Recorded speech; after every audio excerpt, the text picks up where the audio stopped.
Dhaka metro সিএনজিগুলোতে Dhaka মেট্রোর ভিতরে যে সমস্ত সিএনজিগুলো চলতো মিটারে, সেই মিটারে না চললে 50,000 টাকা জরিমানা করার সিদ্ধান্ত নিয়েছিল বিআরটিএ কর্তৃপক্ষ। সেই সিদ্ধান্ত থেকে আজকে আবার সরে এসেছে।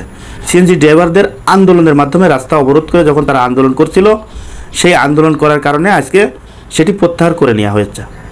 দর্শক, সিএনজিতে সরকার নির্ধারিত মিটারের ভাড়ার অতিরিক্ত ভাড়া নিলে মামলা ও 50,000 টাকা জরিমানা করার নির্দেশনা প্রত্যাহার করেছে বিআরটিএ কর্তৃপক্ষ।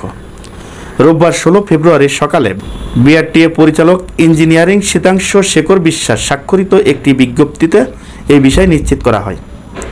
বিজ্ঞপ্তিতে বলা হয়েছে, গ্যাস পেট্রোল চালিত 4 ফোর-স্ট্রোক 3 হুইলার অটোরিকশার জন্য সরকার নির্ধারিত মিটারের ভাড়ার হারের অতিরিক্ত ভাড়া আদায়ের অভিযোগের বিষয়ে মামলা রুজু করার নির্দেশনা জারিকৃত আদেশটি নির্দেশক্রমে বাতিল করা হলো। দর্শক, এই যেই সিএনজি যেগুলো যেভাবে চলছিল এতদিন, যে আপনারা জানেন যে ঢাকা শহরে মিটারে ভাড়া মারত প্রথম অবস্থায়, পরে মিটারের ভাড়া কম হওয়ার কারণে আস্তে আস্তে কিন্তু মানুষ কন্ট্রাক্টে ভাড়া মারা শুরু করলো।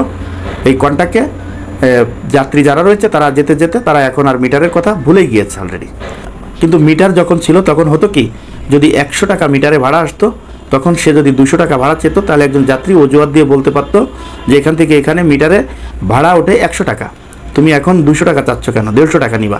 এভাবেই কিন্তু কথা হতো। এখন যেহেতু মিটারের যেই মামলা জরিমানার যে নির্দেশ সেটি উঠে গিয়েছে, তখন এই যাত্রীদেরকে কিন্তু গলা কাটতে সুবিধা হবে। এই সিএনজি ড্রাইভার যারা রয়েছে এরা কিন্তু এখন 1 টাকার ভাড়া 3 টাকা চাইলেও মানে কারোর কিছু করার থাকবে না। এর আগে যেই নির্দেশনা দিয়েছিল বিআরটিএ কর্তৃপক্ষ 50,000 টাকা জরিমানা মিটারে ভাড়া না মারলে, এটাও কিন্তু বিআরটিএ কর্তৃপক্ষর কিন্তু অন্যায়ভাবে কিন্তু এই নির্দেশনা দেওয়া হয়েছিল।